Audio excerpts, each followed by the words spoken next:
Hello mga kababs, ako yung Master Barber, aka Fake Barber. Welcome to Usapang Gupit Episode 8. Ang ating tutorial today ay Burst Fade with our kababs. Hello mga kababs, I'm Jeffrey Teodoro and I'm your model for today. Let's go! Okay, game na tayo. Gamit tayo ng number 3 guard para sa side.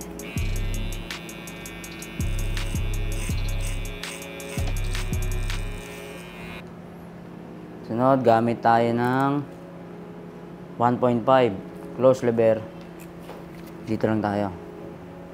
Pakat lang dyan. Dito, gamit tayo ng trimmer. Kukorte tayo dito para sa burst fade. Para mapalutang natin.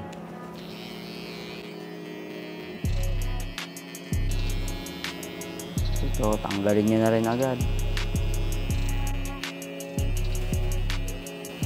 Para malinis. Para hindi na kayo mahirapan sa kabila. Mga kababs, tandaan nyo, pag kayo gagawa ng burst fade, dito lang lagi sa may tenga. Hindi kayo mahirapan mag-adjust ng design sa likod. Dito, gamit tayo ng Uno Shaver. Napakaangas na Uno Shaver, napakasarap gamitin. Dito, kailangan nyo linisin yan. Huwag nyo isasagad.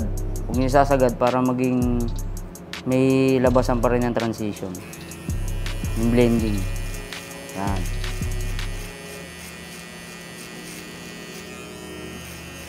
Kasi pag sinagad nyo na yan, mawawala na yung pinakang dark spot na pa ditong natitira. Yung pinakang guideline. Dito, kuwit-kuwit lang yung pinakang ilalim. Dito mga kababs, gamit tayo ng no guard. Open lever. Dito lang ha. Huwag niyong papaspasan kasi pag nakain nyo ng todo yan, mahihirapan na kayong habulin. Pag yung ganito, konti-konti lang. Sarap ang habulin yan. Kitang-kita nyo naman mga kababs, diba? Kitang-kita nyo.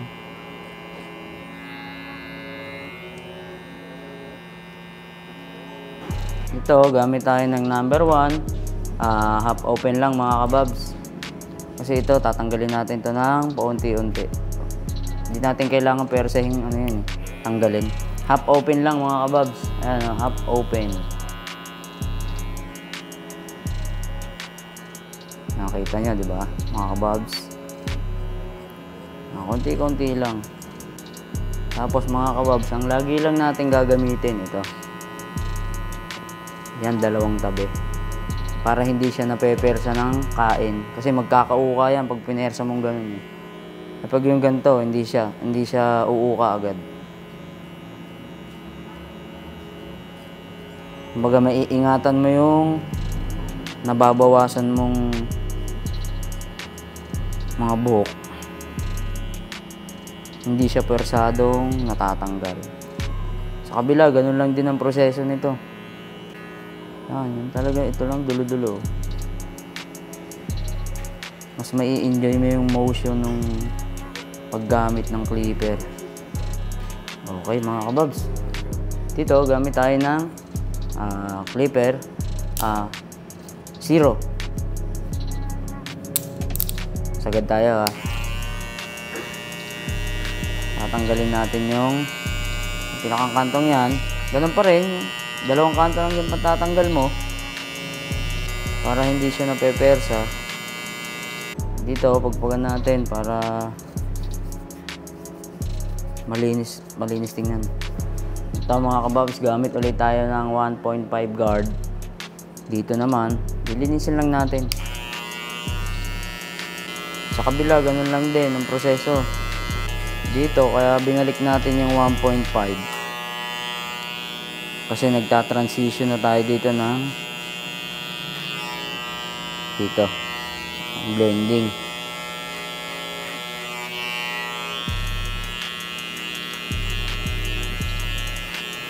Dito, gamit tayo ng 0.5.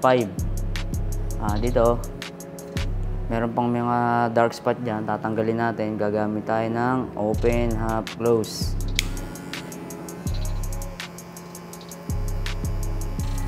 Dito kasi mga kababs, ang sarap ipang tanggal ng 0.5. Dun sa mga guideline, sarap ang tanggal nito. Kumbaga, ito na yung nakasanayan natin na pang finishing.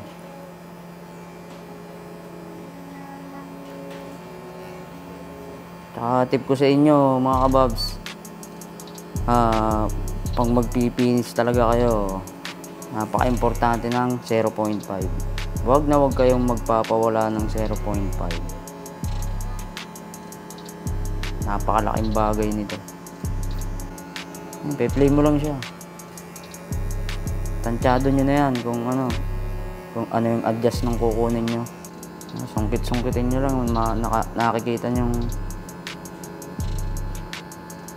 itim-itim. Pag hindi masungkit, half o open, sagad nyo sa close. Dito, nakasanayan din natin na tining, nakasuklay. Ito yung isang technique na napaka-importante din. Mga kababs, pagtapos natin ng tining, gamit naman tayo ng gunting.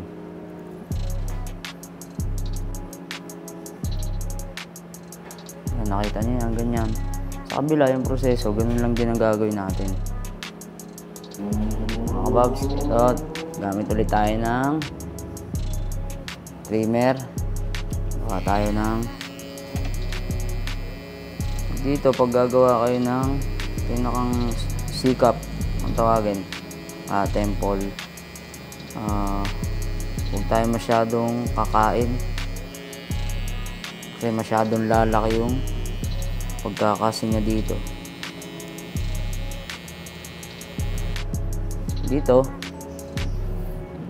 Dito ka lang kukuha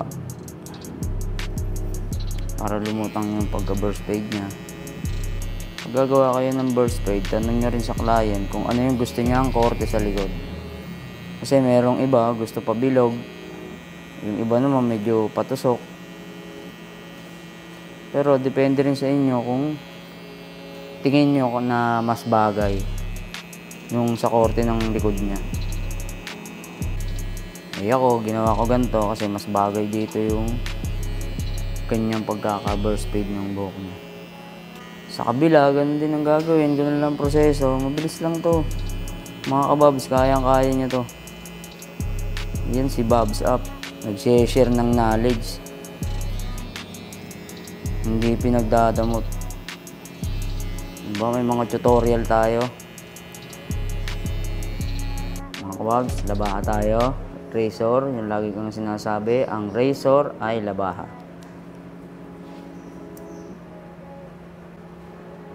Ilalim, gano'n lang din. Tandaan lang. Batakin ng konti para hindi masyadong masakit. Taas, medyo okay na tayo. Ayaw pabawasan. Depende na rin kasi sa client niyan kung pababawasan yung taas. Yung pagkaka-burst fade niya.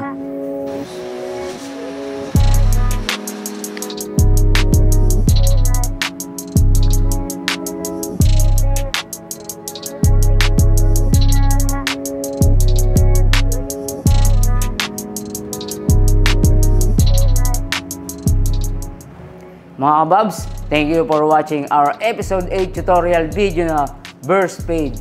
See you next week mga kababs for our Usapang Gupit episode 9.